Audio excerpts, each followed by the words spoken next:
सुप्रभात बच्चों। आज हम संस्कृत विषय में पाठ 4 सुवचनानि इसका अध्ययन करेंगे। सुवचनानि अर्थात अच्छे वचन। अब अच्छे वचन क्या होते हैं? अच्छे वचन अर्थात ऐसे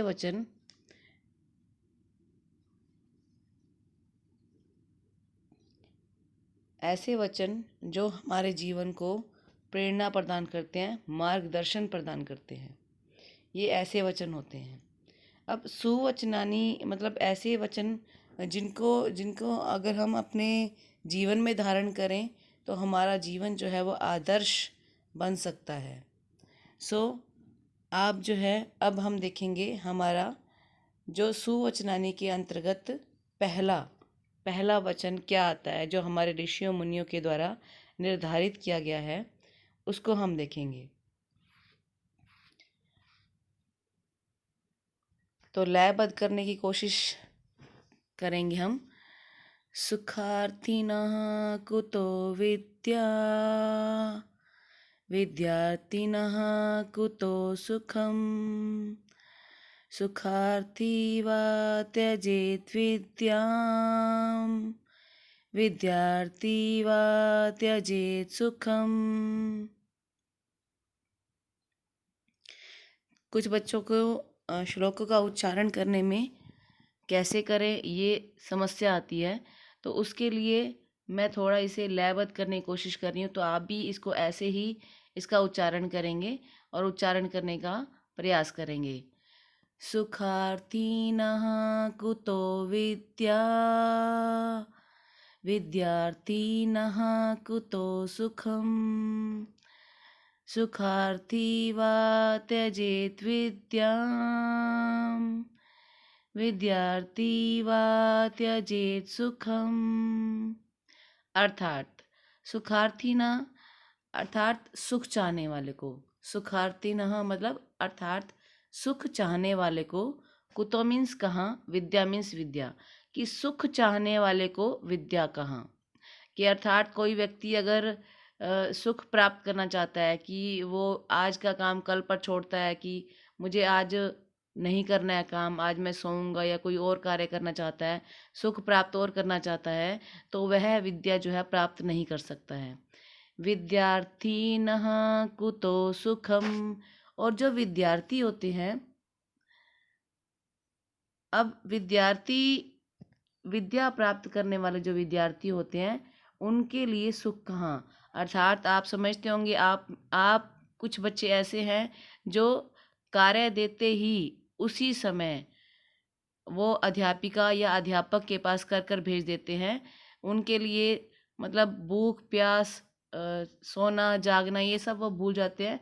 उनके लिए सबसे महत्वपूर्ण क्या होता है, उनकी विद्या ही होती है। ये विद्यार्थियों का लक्षण जो है वो बताया गया है।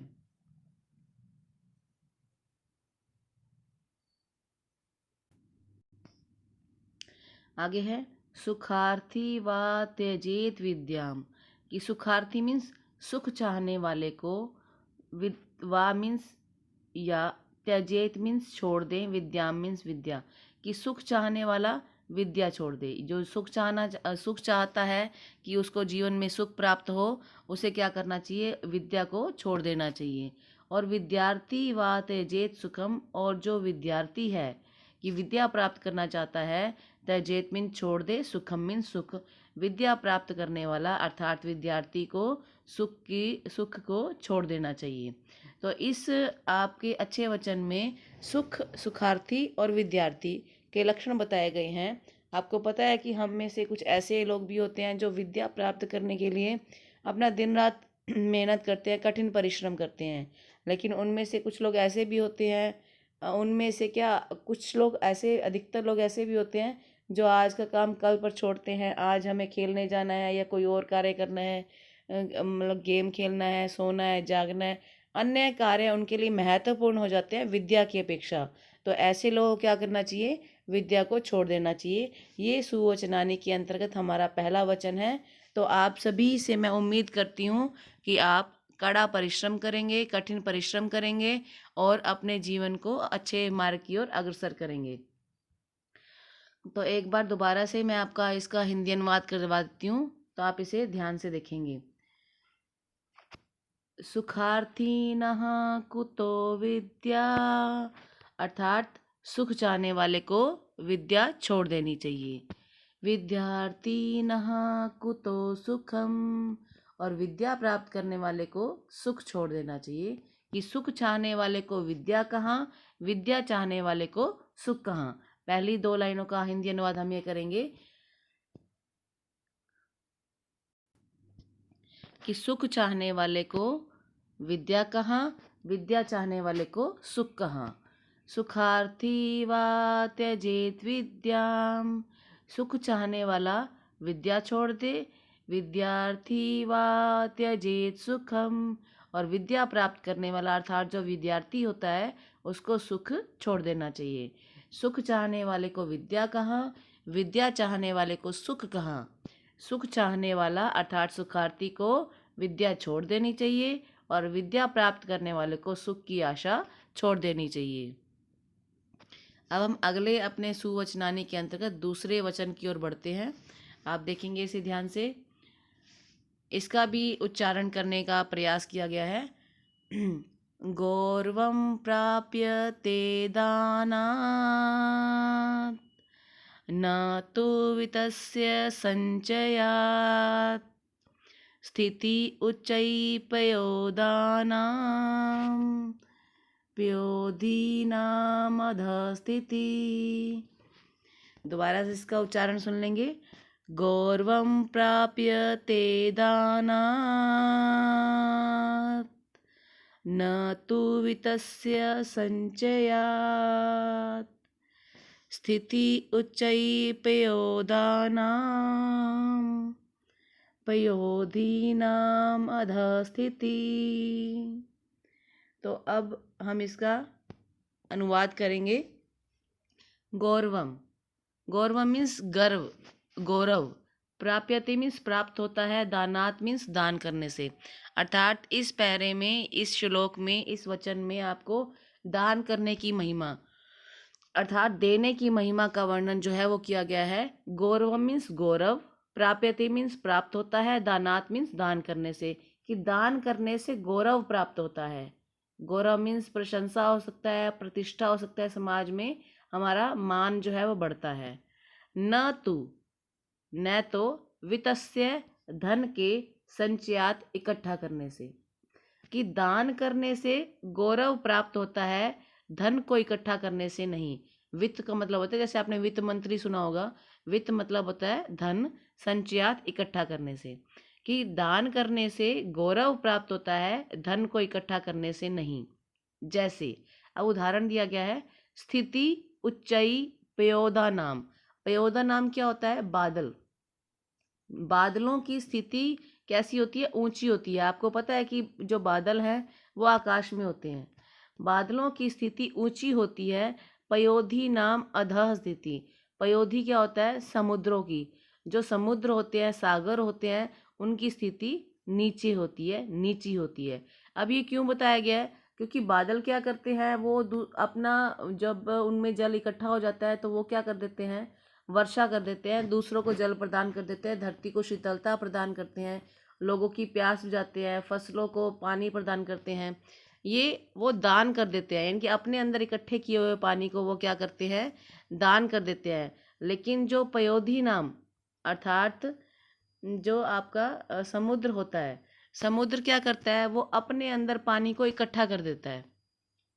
अपने अंदर पानी को इकट्ठा करने से क्या होता है? उसकी स्थिति नीचे है। तो यहाँ पर यही इस श्लोक के माध्यम से बताया गया है कि जो दान करता है उसे गौरव की प्राप्ति होती है, गर्व की प्राप्ति होती है समाज में। न तो वित्तस्य संचयात, धन को इकट्ठा करने वाले की नहीं होती, मतलब गौरव प्राप्त उसे नहीं होता है। जो बादल होते हैं उनकी स्थिति ऊंची होती है, क्योंकि वो वर्षा प्रदान करते हैं, जल प्रदान करते हैं। और जो जल इकट्ठा करने वाले सागर हैं उनकी स्थिति नीचे होती है, नीची होती है। तो एक बार दोबारा से मैं आपको इस श्लोक का अनुवाद जो है वो करवा देती हूँ कि दान करने से गौरव प्राप्त होता है, धन को इकट्ठा करने से नहीं। जैसे कि बादलों की स्थिति जल प्रदान करने वाले या वर्षा प्रदान करने वाले बादलों की स्थिति ऊंची होती है, जल इकट्ठा करने वाले सागरों की स्थिति नीचे होती है। तो हम अगला अपना सुवचनानी यानी कि अगला जो तीसरा वचन है वो हम देखेंगे ध्यान से। इसका भी आप उच्चारण ध्यान से सुनेंगे। दुर्जनः सज्जनः भूयात्, सज्जनः शान्तिम् आप्नुयात्, शान्तः मुञ्चेत् बन्धनेभ्यः, मुक्तः च अन्यान् विमोचयेत्।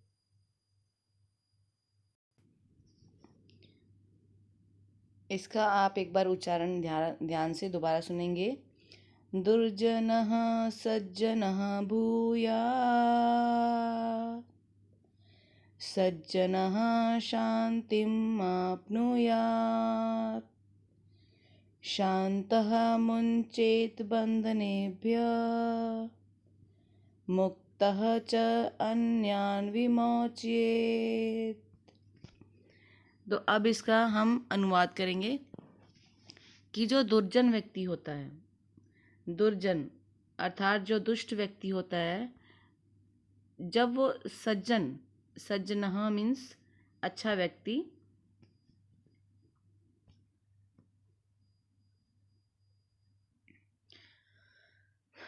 दुर्जनः दुर्जन अर्थात दुष्ट, सज्जना मीन्स सज्जन, जो अच्छा व्यक्ति कहलाता है, बुयात बनता है। कि जब दुर्जन सज्जन व्यक्ति बन जाता है तो सज्जनः शांतिम आपनुयात, कि सज्जन बनकर शांति मीन्स शांति को, आपनुयात मीन्स प्राप्त करे। कि जब दुर्जन व्यक्ति सज्जन बन जाता है तो सज्जन बनकर क्या करे, शांति को प्राप्त करे। शांतः मुंचेत बंधनेभ्यः, शांतः शांत बनकर, शांत व्यक्ति बनकर, मुंचेत मीन छोड़ दे, बंधनेभ्यः बंधनों को, शांत होकर बंधनों से मुक्त हो जाए, यानी कि जो रिश्तेदार मोह माया है, सगे संबंधी है, उनसे वो मुक्त हो जाए।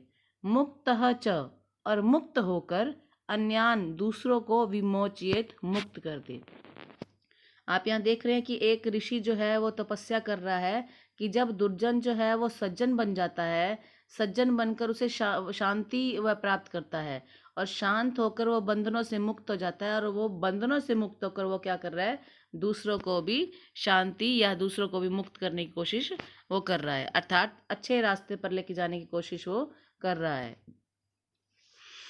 तो एक बार दोबारा से देख लेंगे। दुर्जनः सज्जनः भूयात्, कि जब दुर्जन व्यक्ति सज्जन बन जाता है तो सज्जनः शांतिम् उपन्यात, सज्जन बनकर शांति को प्राप्त करे। शांतः मुंचेत बंधनेभ्यः, शांत रहकर, शांत व्यक्ति बनकर बंधनों से मुक्त हो जाए।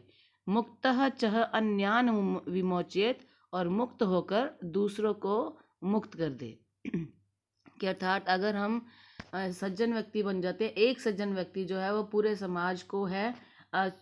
समाज को अच्छा बना सकता है। इसलिए हमें क्या करना चाहिए, दुर्जन ना बनकर सज्जन जो है वो बनना चाहिए, क्योंकि सज्जन बनकर हमें शांति की प्राप्ति होती है, और शांत रहकर हम बंधनों से मुक्त हो जाते हैं। मोह माया, लोभ, भ्रष्टाचार इत्यादि जो काम होते हैं, इनसे हम मुक्त हो जाते हैं, और मुक्त होकर हम दूसरों को मुक्त करते हैं, अर्थात उन्हें भी अच्छे रास्ते की ओर लेकर जाते हैं।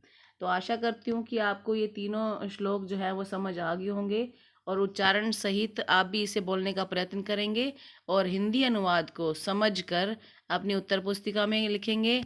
और अगर आपको कोई समस्या आती है तो हम जूम मीटिंग में आपकी उन समस्याओं का समाधान भी करेंगे। धन्यवाद।